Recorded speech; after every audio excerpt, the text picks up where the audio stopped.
আসসালামু আলাইকুম ওয়া রাহমাতুল্লাহ। প্রিয় দর্শক, ফ্রিজে মায়ের লাশ, ছেলেকে ফাঁসিয়ে দিল। র‍্যাব বলেছিল হত্যায় জড়িত ছেলে, পুলিশ বলছে ভাড়াটিয়া। চলুন দেখে আসি বিস্তারিত।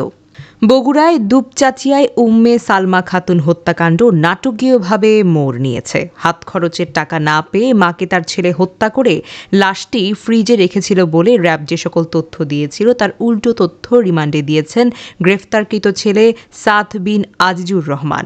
সেই সঙ্গে ফাঁসানোর কথা বলেছেন তিনি। রিমান্ডের দ্বিতীয় দিন বৃহস্পতিবার নিহতর ছেলে পুলিশের কাছে এমন তথ্য দেন। ওই তথ্যের বরাত দিয়ে ঘটনায় জড়িত ৩ জনকে গ্রেফতার করে। এখন পুলিশ বলছে ছেলে নয়, বাড়ির ভাড়াটিয়াই হত্যাকাণ্ড ঘটিয়েছেন।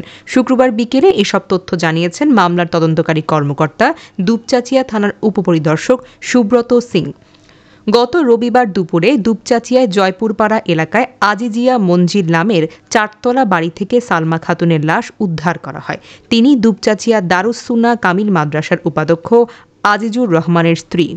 গ্রেফতারকৃত তার ছেলে সাদ ওই মাদ্রাসার আলিম, ২য় বর্ষের শিক্ষার্থী। গ্রেফতারকৃত ৩ জন হলেন দুপচাঁচিয়া উপজেলার চামরুল ইউনিয়নের ইসলামপুর উত্তর সাজাপুর গ্রামের আইয়ুব আলীর স্ত্রী মাবিয়া সুলতানা হাসি, গুনাহার ইউনিয়নের তালুজ পশ্চিম পাড়ার আব্দুর রহিমের ছেলে মোসলেম উদ্দিন, তালুচ বাজার এলাকায় নারায়ণ রবিদাসের ছেলে সুমন রবিদাস। এর মধ্যে শুক্রবার বিকেলে বগুড়ায় সিনিয়র জুডিশিয়াল ম্যাজিস্ট্রেট আদালতের বিচারক মেহেদী হাসানের কাছে স্বীকারোক্তিমূলক জবানবন্দি দিয়েছেন মোসলেম উদ্দিন।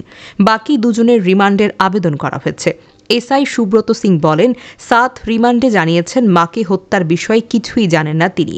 এমনকি ঘটনার সময় বাসাতেও ছিলেন না তিনি। পরে বাসায় এসে দেখেন তিনি সবকিছু এলোমেলো। ঘর থেকে মায়ের মোবাইল এবং কিছু জিনিসপত্র চুরি হয়েছে। কিভাবে হত্যাকাণ্ড ঘটেছে তা জানা নেই তাকে এই ঘটনায় ফাঁসানো হয়েছে।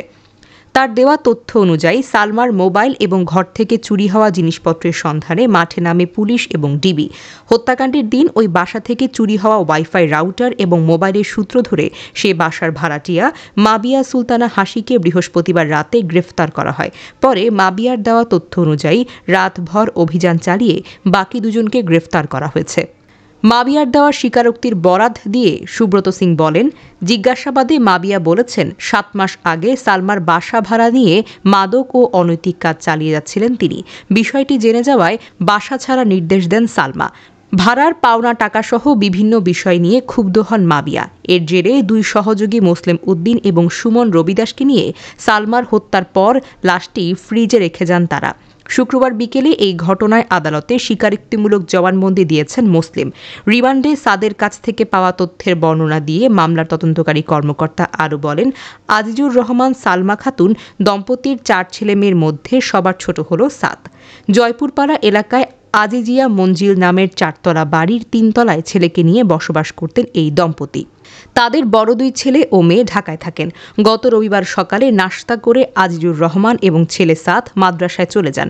দুপুরে সাদ বাড়িতে এসে দরজা বাহির থেকে তালাবদ্ধ দেখতে পান এবং বিকল্প চাবি দিয়ে দরজা খুলে মাকে খুঁজে পাচ্ছিলেন না। ঘরের জিনিসপত্র তছনছ দেখেন। ওয়াইফাই রাউটার এবং ইন্টারনেট সংযোগ না পেয়ে মায়ের মোবাইল নম্বরে কল দেন তিনি, কিন্তু বন্ধ পান।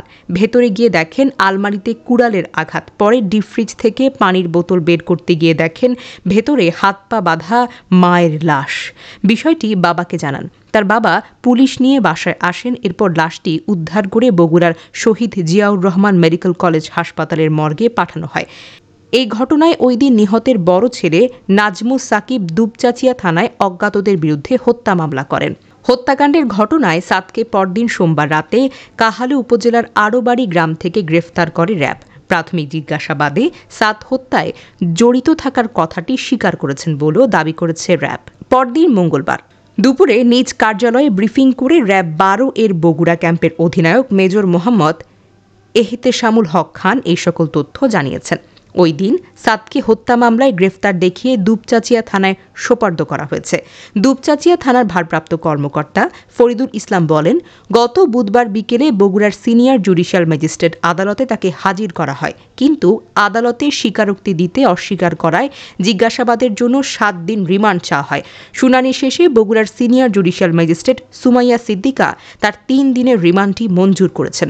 মামলার তদন্তকারী কর্মকর্তা এসআই সুব্রত সিং বলেন, রিমান্ডের দ্বিতীয় দিন সাত র্যাবের কাছে দেওয়া স্বীকারোক্তি অস্বীকার করে ফাঁসানোর কথা বলেন। তার দেওয়া তথ্য অনুসারে ডিবি ও পুলিশ তথ্য প্রযুক্তির সহায়তায় সালমার চুরি হওয়া দুটি মোবাইল ফোনের সূত্র ধরে হত্যার রহস্য উন্মোচন এবং হত্যায় জড়িতদের শনাক্ত করে। বৃহস্পতিবার রাতভর উপজেলার বিভিন্ন স্থানে অভিযান চালানো হয়। প্রথমে নিহতের বাড়ির 4 তলা থেকে মাবিয়াকে গ্রেফতার করা হয় এবং তার স্বীকারোক্তি অনুযায়ী উপজেলার চালুজ গ্রাম থেকে মোসলেম উদ্দিন এবং সুমন রবিদাসকে গ্রেফতার করা হয়।